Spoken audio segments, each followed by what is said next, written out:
Shalom saudara, pada saat ini saudara dikasih Tuhan, kita akan merenungkan firman Tuhan bersama-sama tentang iman. Alkitab berkata dalam Injil Matius pasal 21 ayatnya ke-18 sampai 22. Saudara dikasih Tuhan, dari apa yang kita baca firman Tuhan, yaitu tentang Yesus berjalan bersama-sama dengan muridnya. Dan dalam perjalanan mereka pada waktu itu katanya, maka Yesus merasa lapar dan kemudian dia melihat sebuah pohon ara. Dan menurut Alkitab katakan bahwa memang pada waktu itu pohon itu memang belum waktu musim berbuah. Tetapi saudara dikasih Tuhan, saya percaya dalam hal ini Yesus sementara mengajarkan bagaimana memiliki iman, bagaimana mempercayai akan firman Tuhan. Saya mau katakan kepada saudara, yaitu belajar memperkatakan iman, belajar memperkatakan firman. Karena Alkitab berkata bahwa kerajaan Allah bukan terdiri dari perkataan saja, tetapi dari kuasa. Saudara dikasih Tuhan, makanya Yesus langsung mendemonstrasikan kuasa. Maka saudara, Alkitab memang berkata betapa hebat kuasanya bagi kita yang percaya. Saudara dikasih Tuhan, benarlah ketika dia memperkatakan bahwa engkau tidak akan berbuah lagi selama-lamanya, maka seketika keringlah pohon ara tersebut. Saudara dikasih Tuhan, murid-murid sampai tercengang, dibuat terheran-heran dengan apa yang diperbuat oleh Tuhan Yesus. Mereka sampai berkata, bagaimana mungkin pohon ara itu sekonyong-konyong menjadi kering? Tetapi Yesus berkata kepada mereka, kan, sesungguhnya jika kamu percaya dan tidak bimbang, kamu bukan saja akan dapat berbuat apa yang kuperbuat dengan pohon ara itu. Sekali lagi Yesus katakan, kamu bisa melakukan lebih daripada apa yang aku perbuat. Tapi Yesus justru mengajarkan kepada murid-muridnya, dan kita orang Kristen, Kristen artinya pengikut Yesus, mempercayai apa yang Yesus lakukan, mau mengikuti apa yang Yesus ajarkan, bahwa dia katakan bukan saja bahwa kita hanya akan berbuat kepada pohon kering itu, pohon ara itu, tetapi saudara, Alkitab berkata, kamu juga bisa berkata kepada gunung ini. Dan saudara, itu memang pernah terjadi beberapa waktu yang lalu, saudara. Sejarah catatkan di di Mesir, saudara dikasih Tuhan, yaitu ada sebuah gunung Mukatam yang saudara dikasih Tuhan, dan itu sejarah benar terjadi. Sejarah Mesir mencatat bahwa ketika orang-orang Kristen di zaman Kristen Koptik pada masa itu, maka orang-orang dengan iman berdoa, berpuasa, meminta supaya gunung itu dipindahkan. Dan benar terjadi, saudara dikasih Tuhan. Gunung itu bisa bergeser beberapa kilo, saudara dikasih Tuhan. Hanya karena doa dan puasa. Hanya karena perkatakan, saudara dikasih Tuhan. Maka terjadi, Yesus katakan iman sebesar biji sesawi dapat memindahkan gunung. Saudara dikasih Tuhan, jadi bukan tidak ada yang mustahil, saudara dikasih Tuhan. Tidak ada yang mustahil bagi orang yang percaya. Yesus Tuhan mengajarkan kita untuk melakukan hal yang sama. Beriman, percaya, maka pasti akan terjadi. Saudara dikasih Tuhan, makanya Yesus katakan bahwa kamu akan berkata kepada gunung ini, beranjaklah dan tercampaklah ke dalam laut. Hal itu akan terjadi. Dan apa saja yang kamu minta dalam doa, apa saja yang kamu minta dalam doa, dengan penuh kepercayaan, kamu akan menerimanya. Saudara dikasih Tuhan, hari-hari ini saya melihat di beberapa daerah, baik daerah Minahasa Selatan, baik daerah Minahasa, dan mungkin kepala-kepala daerah yang lain juga sudah mulai menyerukan supaya kita umat percaya atau dari golongan agama apapun mulai berdoa, berseru kepada Tuhan, meminta supaya dengan demikian masalah COVID-19 ini dapat diselesaikan, saudara. Nah, apa salahnya kita sebagai orang Kristen, sebagai orang percaya, belajar memperkatakan, belajar dengan iman, berdoa supaya COVID-19 ini dihalaukan, ditiadakan dari Indonesia, bahkan dari seluruh negeri, saudara dikasih Tuhan, seluruh bangsa-bangsa, supaya dipulihkan. Dalam menghadapi ini, kita hanya membutuhkan mujizat. Dalam hal ini, kita hanya membutuhkan iman percaya kita kepada Tuhan. Karena hanya Tuhan saja yang mampu memulihkan keadaan situasi bangsa sekarang yang sementara kacau. Saudara dikasih Tuhan, oleh karena itulah Alkitab berkata, Yohanes 20 ayat 29, kata Yesus kepadanya, karena engkau telah melihat aku, maka engkau percaya. Berbahagialah mereka yang tidak melihat, namun percaya. Yesus bilang kepada Thomas, kamu melihat aku, maka kamu percaya. Saudara dikasih Tuhan, pada waktu itu Yesus diceritakan bahwa setelah dia mati dan kemudian dia bangkit, dia menampakkan diri kepada murid-muridnya yang dikasih Tuhan. Maka karena sebelumnya Thomas berkata, sebelum aku melihat dia, sebelum aku mencucukkan jari ke lambungnya, maka aku akan percaya. Yang dikasih Tuhan, Yesus langsung menampakkan diri kepada murid-muridnya dan juga termasuk Thomas, dan berkata kepadanya, karena engkau melihat aku, maka engkau percaya. Berbahagialah mereka yang tidak melihat namun percaya. Saudara dikasih Tuhan, Yesus telah mati sekitar 2020 tahun yang lalu. Dan saudara dikasih Tuhan, pada waktu kematiannya saudara dikasih Tuhan, sampai hari ini masih banyak orang yang tidak percaya bahwa Kristus telah mati bagi saya dan saudara untuk menebus dosa saya dan saudara. Oleh karena itu saat ini saya mau katakan kepada saudara, inilah waktunya lewat masalah yang terjadi lewat COVID-19 ini, maka kita harus percaya bahwa hanya Yesus yang bisa menyelamatkan kita dari masalah COVID-19. Hanya Tuhan yang bisa menolong kita dari masalah COVID-19. Ketika dunia sementara dilanda ketakutan, orang mulai dilanda dengan kecemasan dengan masalah krisis ekonomi akan terjadi karena efek COVID-19 ini. Saudara, orang-orang mulai mengurung diri di rumah dengan ketakutan, takut sentuh ini, takut sentuh itu. Jadi takut jadi mulai hilang kepercayaan dengan orang lain. Bahkan orang batuk saja kita langsung curiga. Bahkan orang mulai demam sedikit saja kita mulai takut. Orang bersin saja langsung kita mulai takut dekati dia. Orang pusing di tengah jalan kita langsung hilang peri kemanusiaan kita, tidak bisa menolong dia. Karena ada ketakutan, karena kita pikir dia ada kena COVID-19 dan akhirnya kita tidak mau menyentuh dia. Padahal dia tidak terjangkit COVID-19 itu. Dan akhirnya hilang peri kemanusiaan kita. Muncullah ketakutan lebih besar dari mempercayai Tuhan kita, dari rasa peri kemanusiaan kita. Dikasih Tuhan, oleh karena itu Alkitab mengajarkan kita, percayalah kepada Tuhan, serahkanlah khawatirmu kepada Tuhan dan percayalah Dia akan bertindak. Janganlah hidup dalam kekhawatiran. Di dalam hari Jumat Agung ini, kita mempercayai bahwa 2000 tahun yang lalu Tuhan sudah mati bagi kita, bahwa ketika Dia mati, Dia telah menyatakan kuasanya dalam hidup kita, bahwa dua hal yang Yesus kerjakan dalam kehidupan kita lewat kematiannya. Yang pertamanya lewat kematian Yesus Tuhan, maka kita beroleh pengampunan, kita beroleh keselamatan. Yang kedua, oleh kematian Yesus Kristus Tuhan, maka oleh bilur-bilurnya kamu sembuh. Melalui kematian Yesus Kristus Tuhan, kita berdoa di dalam nama Yesus yang sakit disembuhkan. Kita berdoa di dalam nama Yesus masalah ekonomi dapat diselesaikan. Apa salahnya dengan hanya memperkatakan Indonesia dipulihkan? Apa salahnya hanya dengan berkata kepada COVID-19, diam, pergi dari kota kami?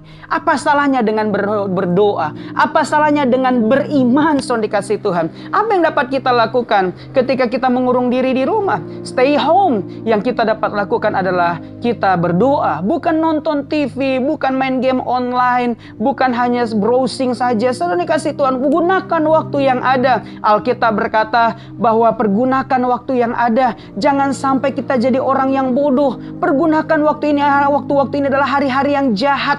Saudara kasih Tuhan, mari kita lebih banyak mendekatkan diri dengan Pencipta, banyak mendekatkan diri dengan Tuhan. Saudara yang dikasih Tuhan, Alkitab berkata, Roma pasal 10 ayatnya ke-11, karena kitab suci berkata, barang siapa yang percaya kepada Dia, yaitu Yesus Tuhan, tidak akan dipermalukan. Amin saudara. Barang siapa yang percaya juga kepada firman Tuhan yang kita baca hari ini, dia tidak akan dipermalukan. Barang siapa yang membaca Alkitab setiap hari dan mengaminkan percaya firman Tuhan, dia tidak akan dipermalukan. Percayalah, mujizat masih ada. Percayalah, ada orang lain tidak percaya pada mujizat, tapi saya katakan dalam nama Yesus, 20 tahun saya jadi hamba Tuhan, saya sudah banyak melihat mujizat dalam kehidupan saya setiap hari, dalam pelayanan, dalam kehidupan, kebutuhan sehari-hari, dalam pelayanan, apapun itu saudara kasih Tuhan, tetap mujizat masih terjadi sampai hari ini. Saudara kasih Tuhan, oleh karena itulah Yohanes pasal 4 ayat 49. Yohanes 4 ayat 49 sampai 52. Satu kali seorang pegawai istana datang kepada Tuhan Yesus dan memohon kepada Tuhan Yesus dan berkata, Tuhan, datanglah sebelum anak saya mati.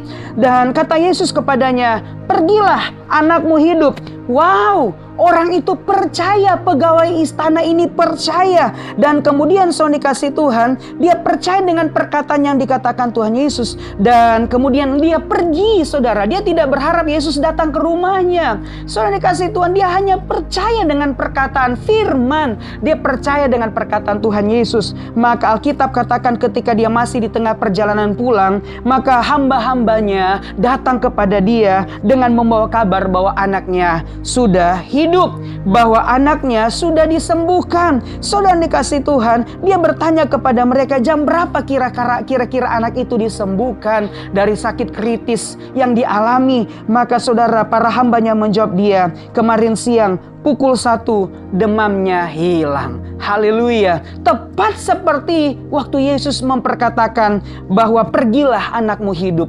Tepat pukul 1 maka anaknya yang sakit demam itu disembuhkan oleh Tuhan. Saudara dikasih Tuhan, pada 2 Korintus pasal 5 ayat 6-7 Alkitab berkata, maka oleh karena itu hati kami senantiasa tabah, meskipun kami sadar bahwa selama kami mendiami tubuh ini, kami masih jauh daripada Tuhan. Sebab hidup kami ini adalah hidup karena percaya, bukan karena melihat. Sekali lagi saudara dikasih Tuhan, dalam peristiwa penting perayaan Jumat Agung ini saudara dikasih Tuhan, perayaan di mana Tuhan Yesus 2000 tahun yang lalu mati bagi kita. Saudara dikasih Tuhan, saya mau ingatkan kepada saudara dikasih Tuhan, mari kita tetap tabah menghadapi situasi dan kondisi yang terjadi saat ini karena masalah COVID-19 ini saudara dikasih Tuhan. Maka kita perlu sadar, walau kita ini masih hidup di tubuh ini katanya, kata firman Tuhan, kita katanya masih jauh dari Tuhan, artinya kita jauh dari Tuhan yang ada di surga saudara dikasih Tuhan. Kita belum pulang ke rumah Bapa, tetapi Tuhan bilang kepada kita, firman Tuhan katakan kepada kita, marilah kita hidup karena percaya. Bukan nanti seperti Thomas, lihat dulu baru percaya. Seperti kata firman Tuhan, hidup kita adalah karena percaya, bukan karena melihat. Saudara dikasih Tuhan, baru-baru ini kita dikejutkan dengan peristiwa seorang musisi yang terkenal, legend orang katakan, yaitu Glenn Fredly, telah dipanggil Tuhan.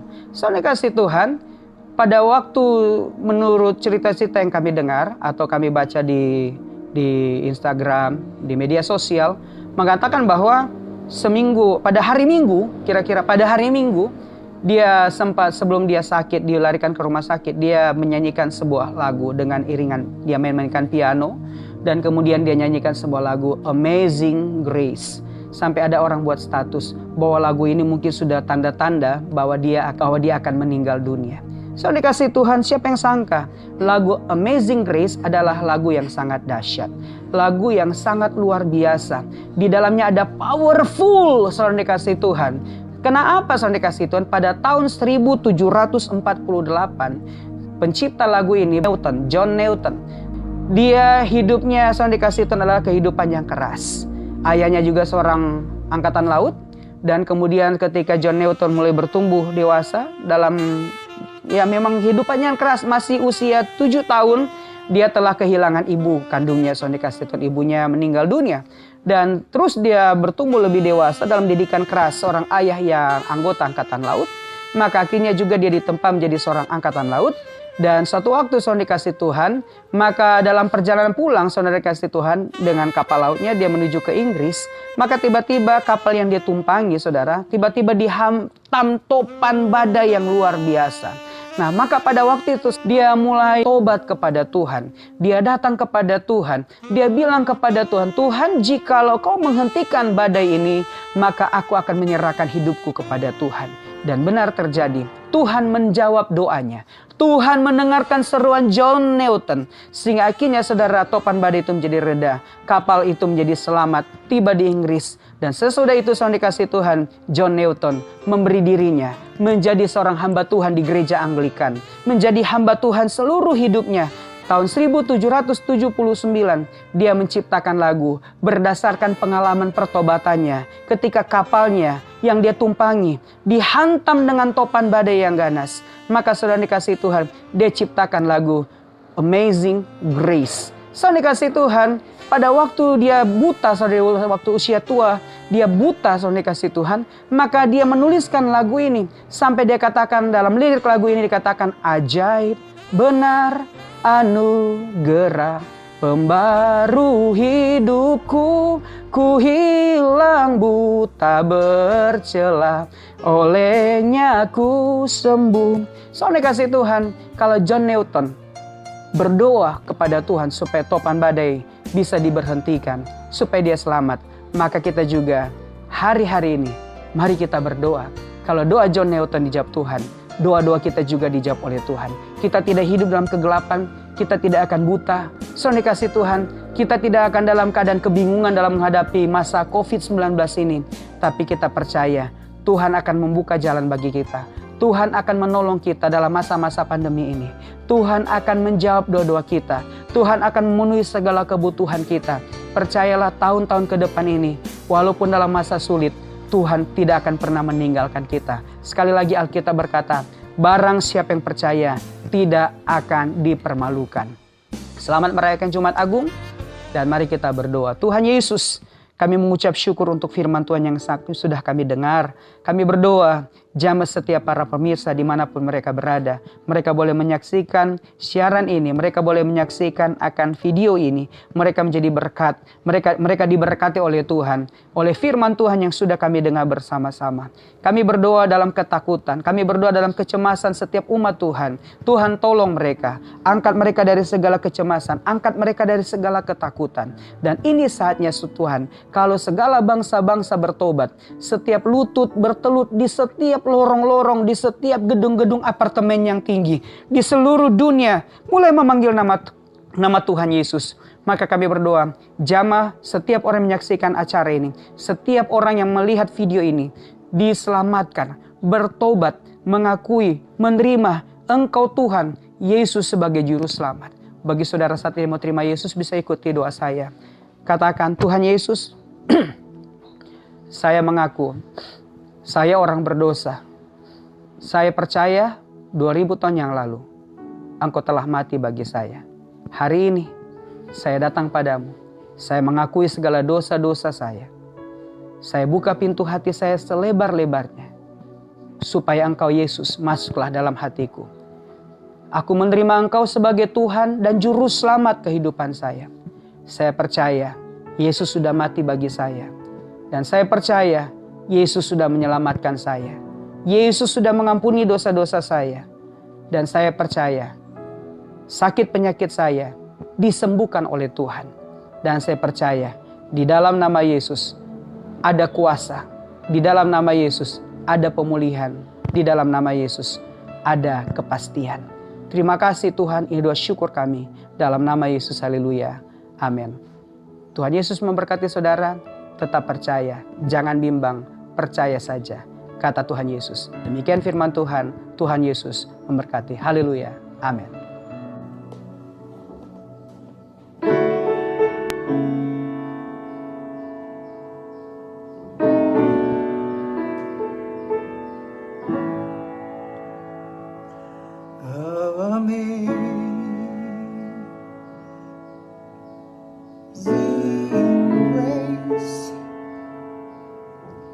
How sweet the sound, a taste, a wretch like me.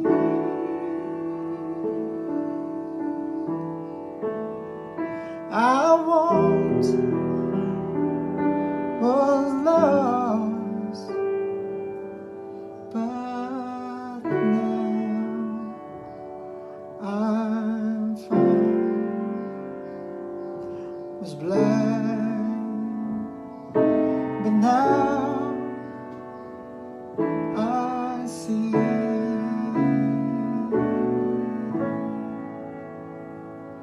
Was blind, but now